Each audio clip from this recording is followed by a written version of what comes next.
Hello students, in previous video lecture we are discussing about the polygenic inheritance and pleiotropy, right? Now very most important topic sex determination.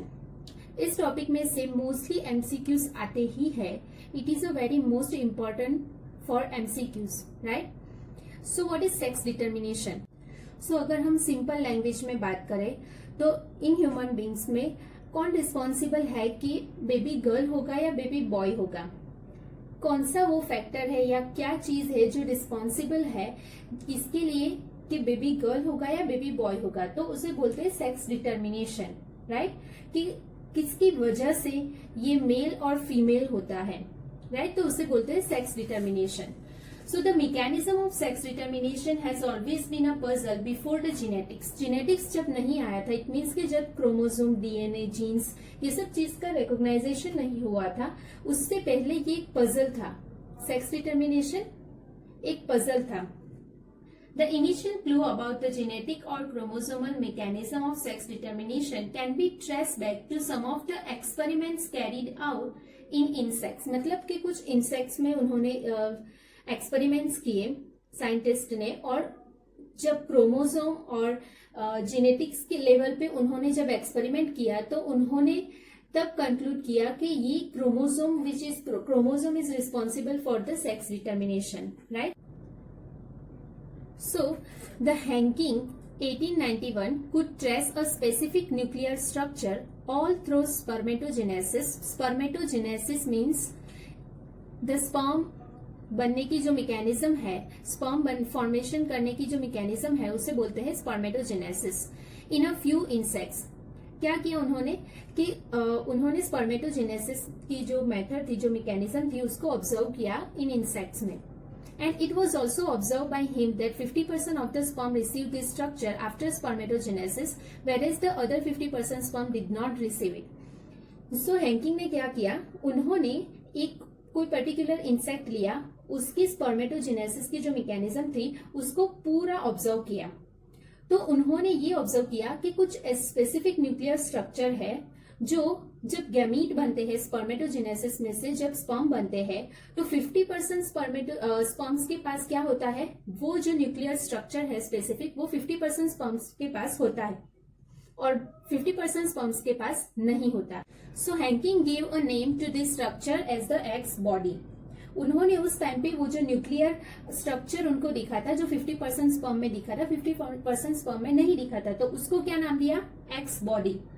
But he could not explain it significant. उन्होंने वो explain नहीं किया कि वो क्या चीज है, उसका क्या सिग्निफिकेंट है, right? Further investigations by other scientists led to conclusion that the X body of Hanking was in fact a chromosome. वो जो X body थी वो क्या था, क्रोमोसोम था, and that is why it was given the name X chromosome. So फिर उसके बाद कई साइंटिस्ट ने उन पे रिसर्च किया और उन्होंने कंक्लूड किया कि वो जो एक्स बॉडी थी, जिस हैंकिंग ने जिसको एक्स बॉडी नेम दिया था, वो क्या था, क्रोमोसोम था. तो उन्होंने वो क्रोमोसोम को क्या नाम दिया, X chromosome, right? X chromosome. So ये जो एक्स क्रोमोसोम है वो सेक्स डिटर्मिनेशन करता है, मतलब कि सेक्स डिटर्मिनेशन के लिए रिस्पॉन्सिबल है ये x chromosome. So total chromosome जो हमारे होते हैं, जो सभी में सेम होते हैं, उसे बोलते हैं ऑटोजोम्स, राइट? जो क्रोमोसोम की पेयर्स मेल और फीमेल दोनों में सेम होती है उसे बोलते हैं ऑटोजोम. और जो डिफरेंट होता है, जो क्रोमोसोम डिफरेंट होता है, जिस फॉर एग्जांपल एक्स क्रोमोसोम, तो उसे बोलते हैं सेक्स क्रोमोसोम, राइट? या एलोजोम्स. तो ऑटोजोम्स क्या है, जो मेल और फीमेल में सिमिलर होता है, और सेक्स क्रोमोसोम क्या है, जो मेल और फीमेल में डिफरेंट होता है, right? So autosomes are the chromosome other than sex chromosome. Number of autosomes is same in male and females, right?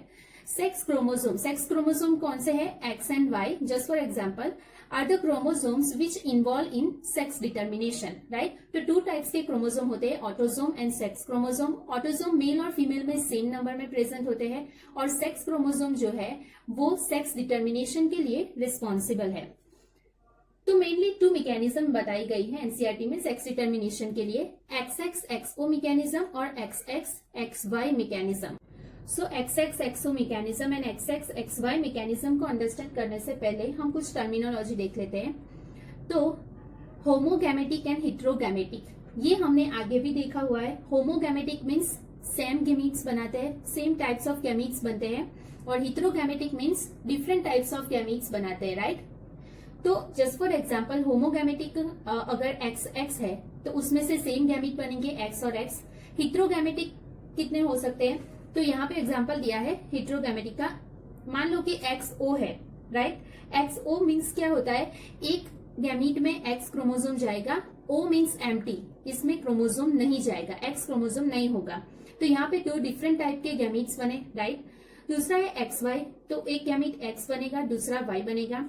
Z W, तो जेड बनेगा, डब्ल्यू बनेगा, राइट। तो सेक्स डिटर्मिनेशन के लिए दो टाइप के गैमीट्स होते हैं, होमोगैमेटिक और हिट्रोगैमेटिक। होमो मीन्स सेम टाइप के होते हैं और हिट्रोगैमेट में दो डिफरेंट टाइप के गैमीट्स होते हैं। तो जो हिट्रोगैमेटिक वाला होता है, जो जिसके पास हिट्रोगैमीट्स होते हैं, वो एबिलिटी है उसके पास कि वो सेक्स डिटरमाइन करेगा, राइट। जो हिट्रोगैमेटिक है उसके पास एबिलिटी है कि वो सेक्स डिटरमाइन करेगा, वो डिसाइड करेगा सेक्स ऑफ ऑफस्प्रिंग, राइट। ये बहुत इंपॉर्टेंट है कि अगर कोई भी एमसीक्यू या कोई भी क्वेश्चन आए कि अगर जस्ट फॉर कोई एग्जांपल दिया हुआ है कि ये मेल है, ये फीमेल है, मेल का ये जीनोटाइप है, फीमेल का ये जीनोटाइप है, तो उनमें से कौन सेक्स डिटरमाइन करेगा। अगर उस टाइप का कोई भी ट्विस्टेड क्वेश्चन आता है तो सबसे पहले क्या देखना होता है, जो भी हिट्रोगैमेटिक होगा उसके पास एबिलिटी होगी कि वो सेक्स डिटरमाइन कर सकता है, राइट। सो ये मोस्ट इंपॉर्टेंट है कि जो हिट्रोगैमेटिक होगा उसके पास एबिलिटी है कि वो सेक्स डिटरमाइन करेगा, राइट।